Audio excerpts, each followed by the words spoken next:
నీ రాకపోకలందు యెహోవా నిన్ను కాపాడును. కీర్తన 121:8.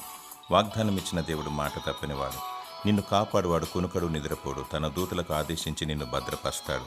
ఈ రోజుల్లో గ్యారంటీ లేదు. అవాంతరములు, అపాయములు, విపత్తులు, యాక్సిడెంట్స్ సంభవిస్తున్నాయి. నీ బిడ్డలు ఇంటిలో నుండి బయటకు వెళ్తున్నప్పుడు యేసుక్రీస్తు ప్రభునకు ప్రార్థించాలి. నీ బిడ్డలు మరల క్షేమంగా ఇల్లు చేర్చమని కీర్తన 121 ఉన్న వాగ్దానాన్ని ఎత్తిపట్టి ప్రార్థించాలి. దేవుడు నీ మనవిని ఆలకించి అగ్ని కంచె వేస్తాడు. తన బలిష్టమైన హస్తం క్రింద తన రెక్కల చాటును నిన్ను దాచి ఉంచుతాడు. ఆయన తన రక్తం చేత కవర్ చేస్తాడు. ప్రభువైన యేసుక్రీస్తు నామమున ప్రార్థించినప్పుడు శోధన, కీడు, అవాంతరం, అపాయములు లయమైపోతాయి. నీవు వెళ్ళు ప్రతి చోటికి ఆయన నీతో వస్తాడు. నీ కుడి ప్రక్కన 1000 మంది పడినను, ఎడమ ప్రక్కన 10,000 మంది కూలినను అపాయం నీ యొద్దకు రాకుండా చేస్తాడు. దేవుని స్తుతించి మహిమపరచు.